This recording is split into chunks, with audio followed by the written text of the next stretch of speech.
He walked in wearing a hoodie, driving a luxury car through the dustiest part of Utah. No one recognized him. Not even the old mechanic who'd been fixing engines longer than most men had been alive. But what happened next would change both of their lives forever. Stay with us until the end of this story, because when the truth finally comes out, it's not just shocking, it's unforgettable. Henry Miles had fixed more engines than most men had birthdays.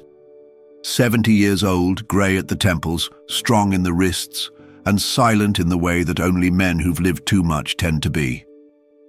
His garage sat on the edge of a dry Utah highway, paint peeling, sign faded, coffee always brewing. There was nothing fancy about the place, just the scent of grease, rust, and effort. And Henry liked it that way. Simplicity made the world easier to hold.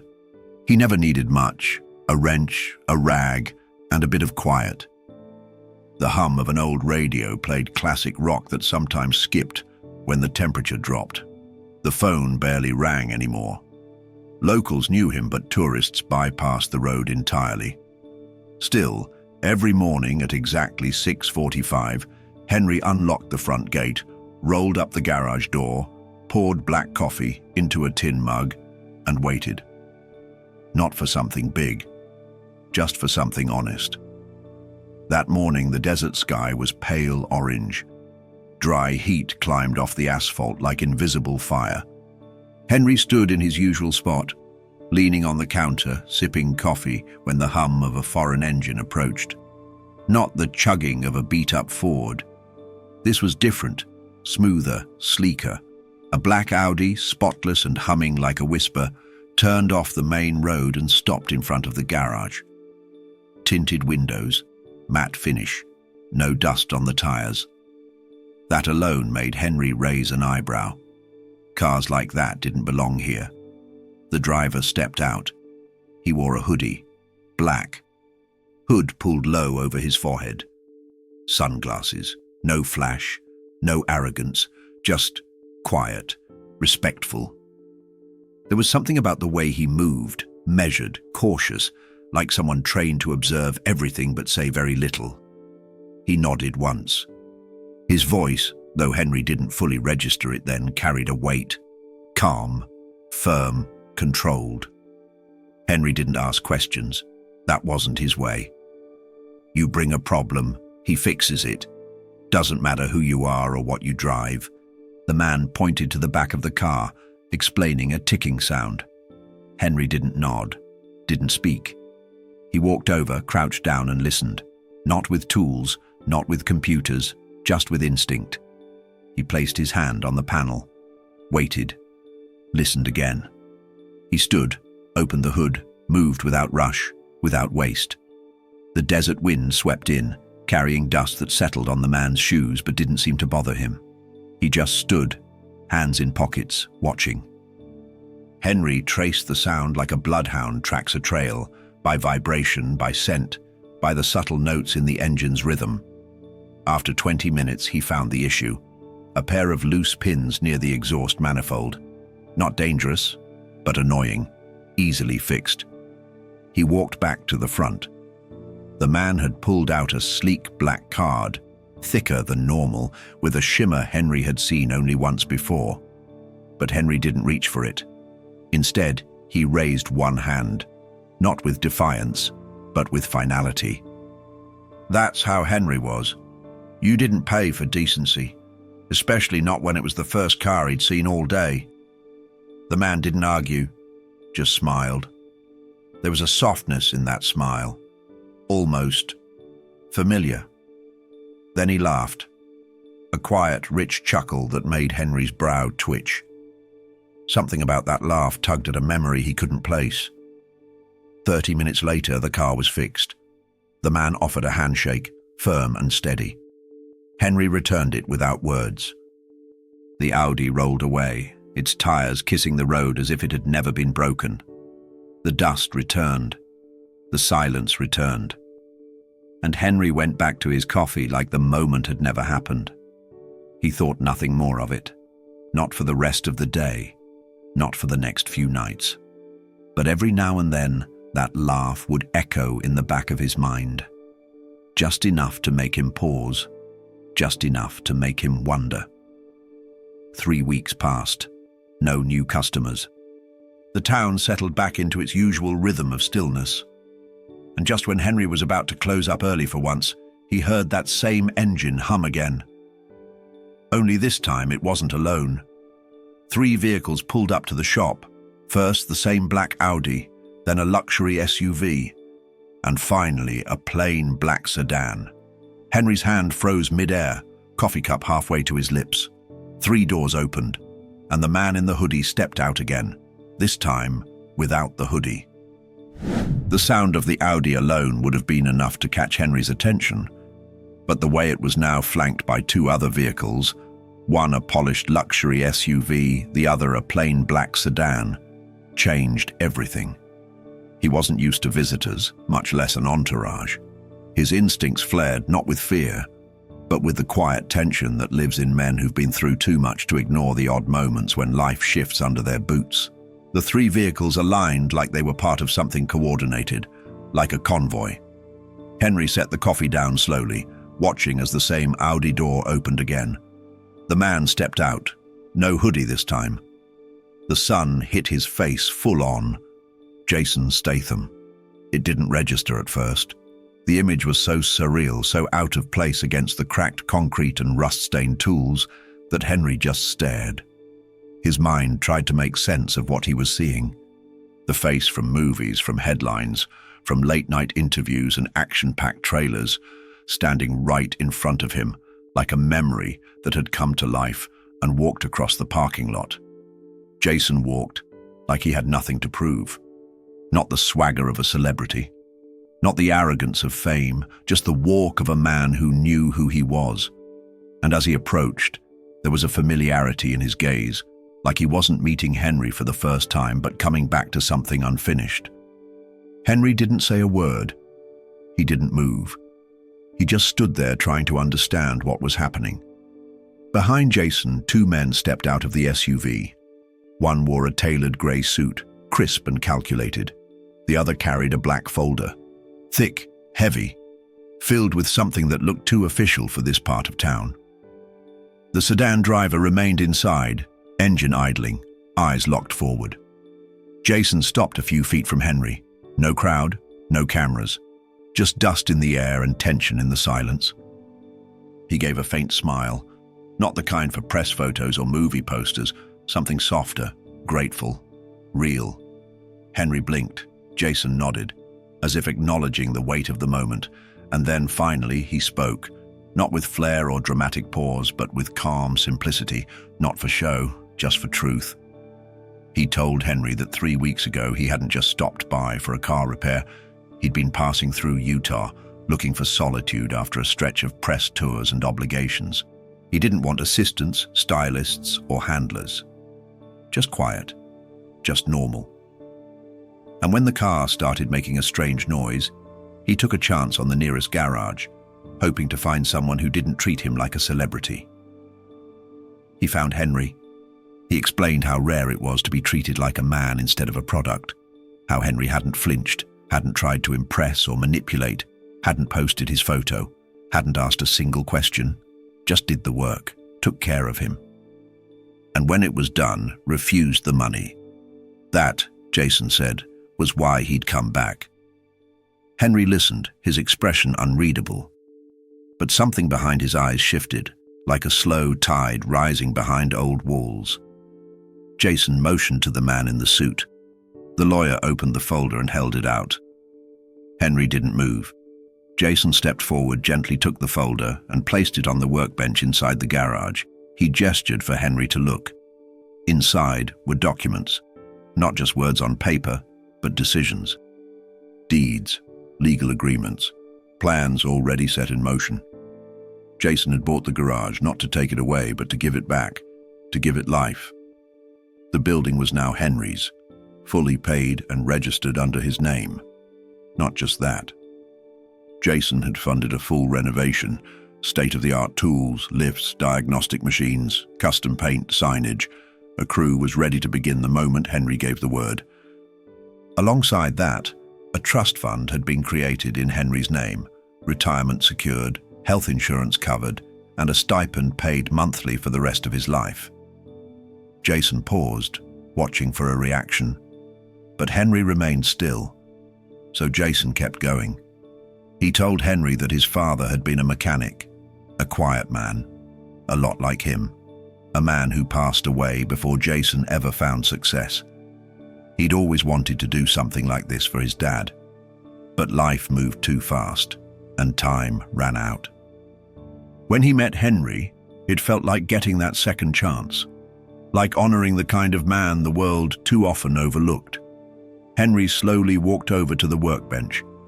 His hands trembled as he touched the folder. His fingers brushed the edges of the pages, but he didn't open them. Instead, he just stood there, the silence between him and Jason full of things no one needed to say.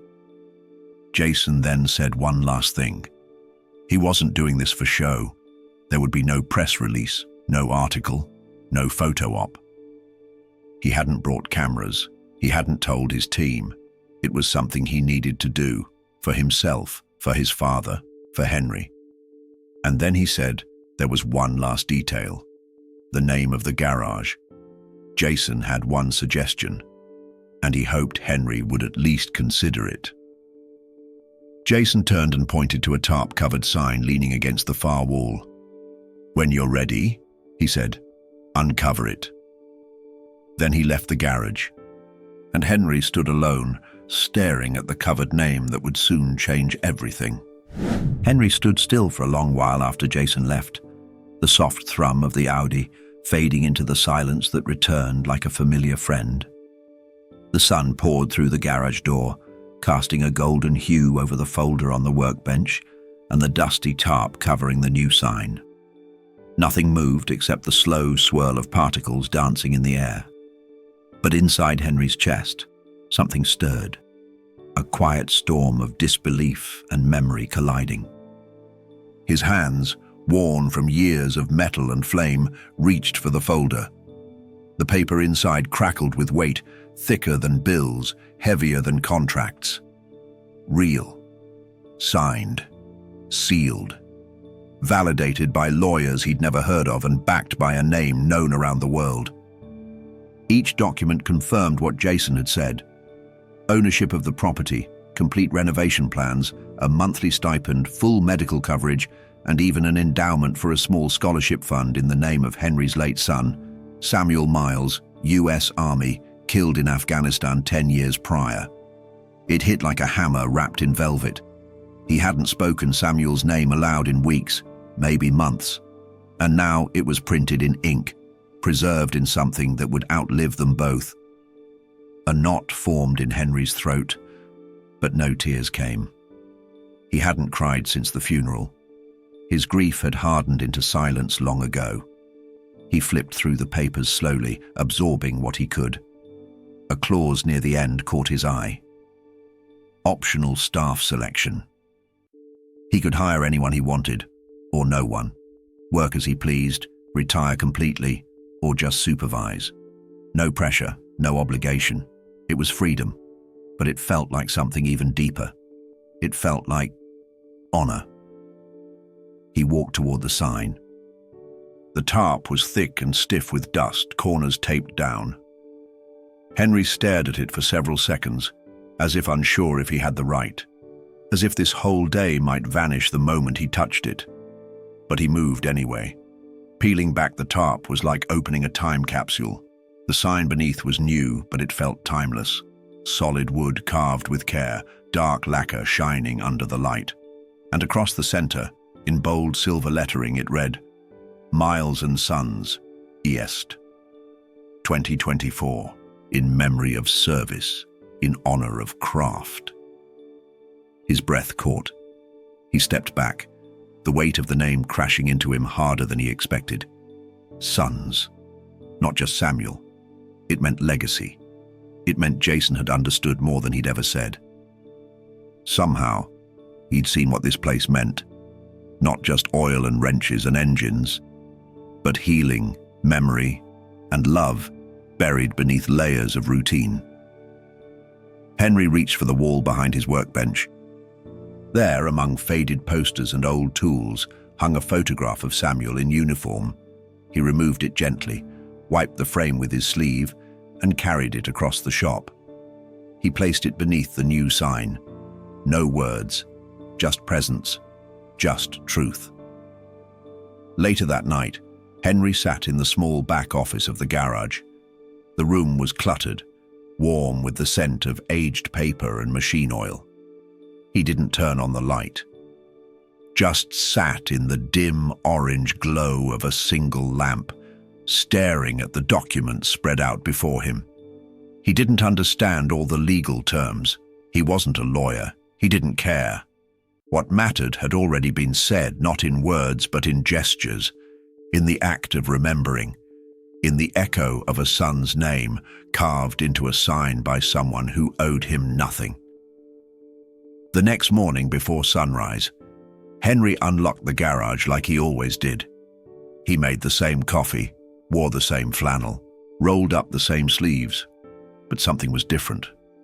Because parked out front, before he even turned on the lights, was a construction truck, followed by a second one, then a third. Men stepped out nodding politely, carrying toolboxes and architectural plans. One of them approached him, carefully, as if stepping into a sacred space. He introduced himself as the foreman, said Jason had called ahead. Everything was approved. They could begin when Henry gave the word. Henry didn't say yes. He simply stepped aside and held the door open. As the crew moved in, laying out tape and blueprints, Henry noticed something strange. One of the construction workers wasn't in uniform. He stood off to the side, sunglasses on, arms crossed, watching with quiet pride. And when the sun hit his face, Henry realized Jason had returned. Not as a celebrity, but as something far rarer. A friend who meant every word he ever said. The garage changed fast, faster than Henry expected. Within days, the concrete was polished smooth, the peeling paint stripped and replaced with deep navy and steel gray. The rusted sign was gone, the new one raised proudly against the morning sky. What once looked like a forgotten outpost now felt like a monument. Not to fame or flash, but to something honest, something earned. But even as new tools arrived, chrome gleaming and untouched, Henry still came in at 7:30 a.m., sharp. Still wore his worn flannel and boots with cracked soles. Still brewed coffee the way his wife used to make it before she passed. Ritual wasn't about habit. It was about memory, and memory was sacred. The crew respected him. Young men who worked with quiet diligence, watching him closely, not for instruction, but for understanding. They'd never say it out loud, but every one of them knew they were stepping into something bigger than a renovation. They weren't just building a shop. They were preserving a soul.